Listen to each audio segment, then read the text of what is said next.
What's happening, guys? Welcome back to the channel and welcome back to another video. Today's video is going to be a little bit different. We have this beautiful E46 M3 that was built by Mr. Craig Lieberman. If you guys don't know who Craig Lieberman is, he actually built the Fast and the Furious Supra and the Fast and the Furious 2 R34 Skyline.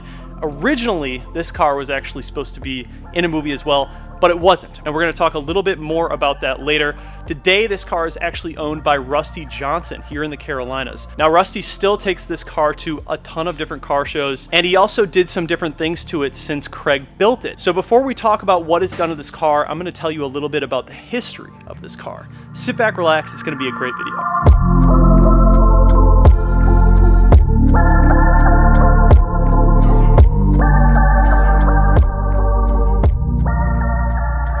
All right, you guys, so here it is, the 2002 E46 M3 built by Mr. Craig Lieberman. At this point in the video, I was going to go ahead and just tell you everything about the history of this car and why it is so unique and so special. But I decided, rather than trying to tell that story myself, why don't I reach out to the guy who actually built it? And he can tell you the history of this car firsthand. Hello, Craig Lieberman here. Of all the cars with which I've been involved, this one was truly special to me for several reasons. First, it was a car that I swore I wasn't going to touch. Famous last words, right? But at that particular moment in time, I had just finished building an R34 GTR for Too Fast, Too Furious, and I had just sold my orange Supra, which of course was the car that Paul Walker drove in the first movie. So I had to make up my mind, and I figured that I had had my fun with those two cars, which were essentially built as show cars, but I still wanted a fun daily driver. I had a Lexus IS 300, which I got bored of and got rid of it. And the timing was actually pretty interesting. I purchased the car in 2001 as a 2002 model. I installed a set of Ozzy Superleggera wheels, and I was pretty happy with that. It was at this time that I was called back to work on Too Fast, Too Furious. I left my house with my fiance at the time and went to Florida for 4 months to work on that movie. I actually shipped my BMW to use while I was there in South Beach, Florida. When the movie wrapped, I went back home to Orange County, California, and I resumed my life. With the Super now sold, I was looking forward to restoring my movie GTR, but fate stepped in when a potential buyer of the GTR made me an offer I just simply couldn't refuse.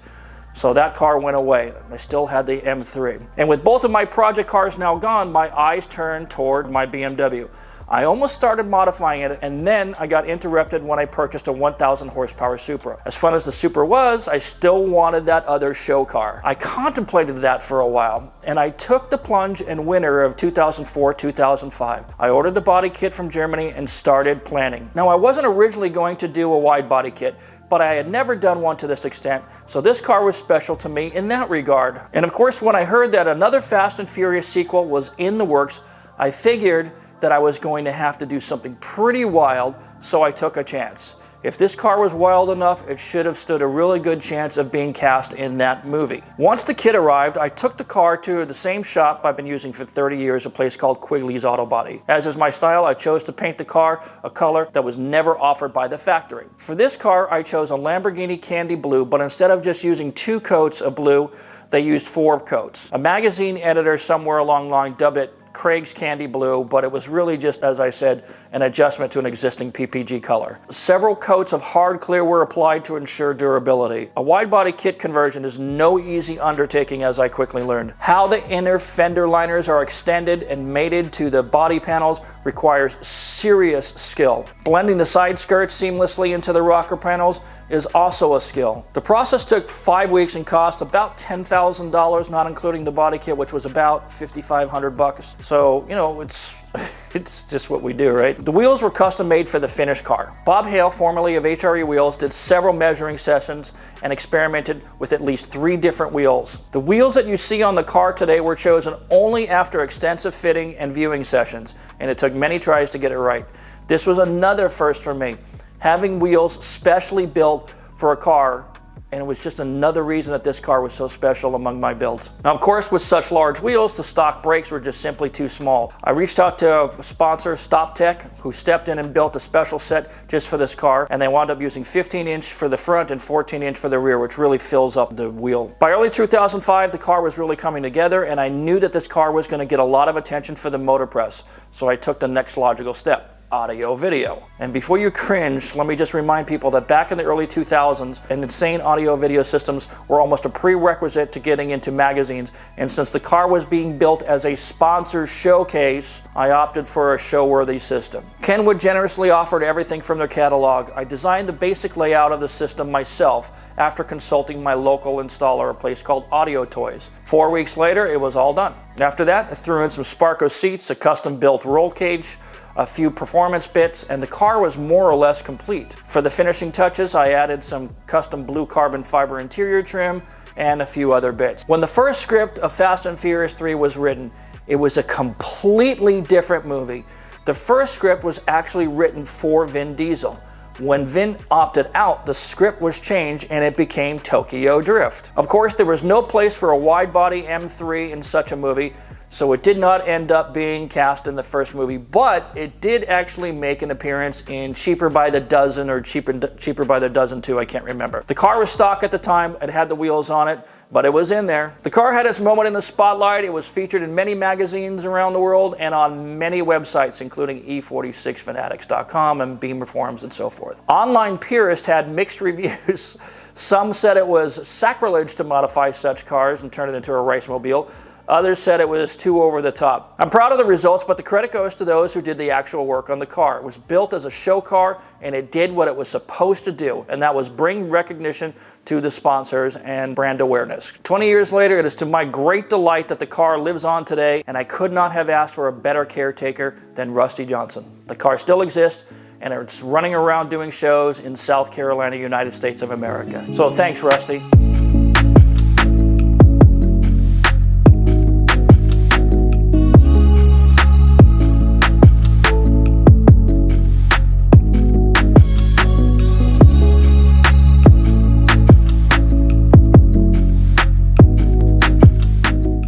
All right, so as Craig has told you guys, pretty interesting history on this car.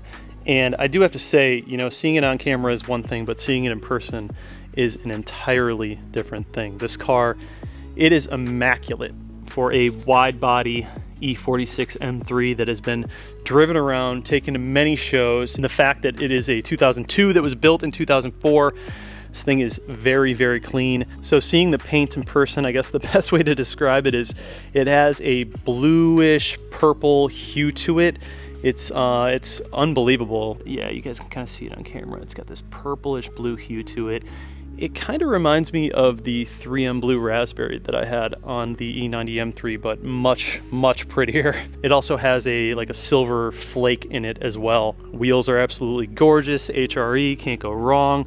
Love the style of them. This car is so unique and so special for so many different reasons. Being that Craig built this and being that Craig has the ties to Fast and the Furious, for someone like me that grew up on that franchise, that movie forever changed my life. And for so many of my friends, those cars, those actors, those movies were so influential. I really don't think the car scene would have ever gotten to the level that it did if those movies hadn't have happened. So it's really cool to be able to sit here today talking about a car that was supposed to be in one of those movies, but was built by the guy that built the cars for those movies. Honestly feels like full circle. So this car had many phases. When it was sold to Rusty, it didn't look like this. It was actually quite different, and it didn't have the supercharger kit on it.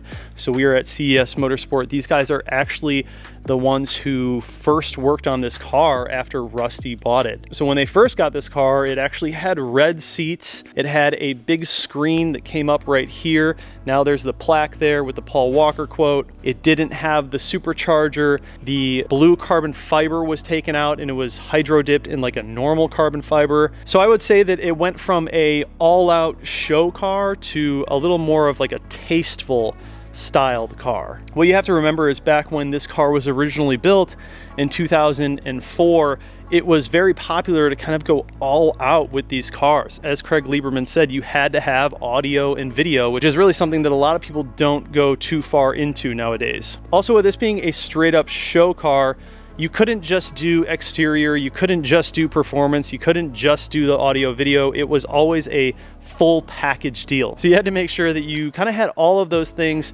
to really put out this one killer package. A lot of times you see when people buy cars like this that are this unique and this special, they just kind of sit in a garage somewhere and they don't really see the light of day anymore. That wasn't the case with this car after Rusty bought it.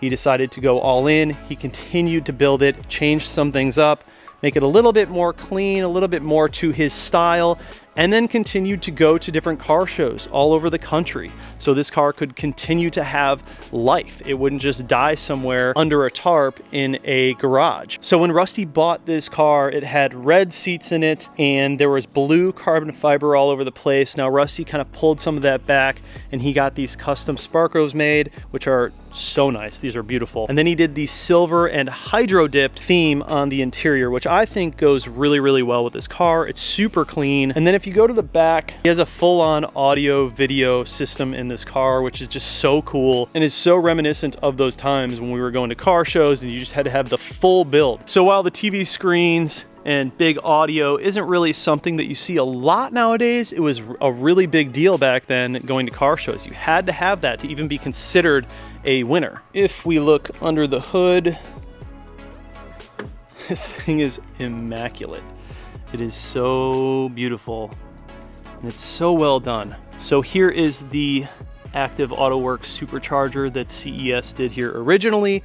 And so now this car is actually getting some upgrades. They're actually doing some very, very important maintenance on the car and then also going full gas with the modifications. Now, I don't want to spoil too much about what's going to happen next to this car. This is actually going to be a two-part video series. In this video, I just kind of wanted to tell you guys about the origin and the history of the car, show you the car, and then the follow-up video is going to be what happens next with this car. So CES Motorsport is actually the shop that worked on this car after Rusty bought it, and now they get to do it again. Anyways, guys, I hope you enjoyed today's video. This is a very, very special one. I want to give a huge shout out to the guys over at CES Motorsport. I want to give a huge shout out to Rusty for allowing me to film his car.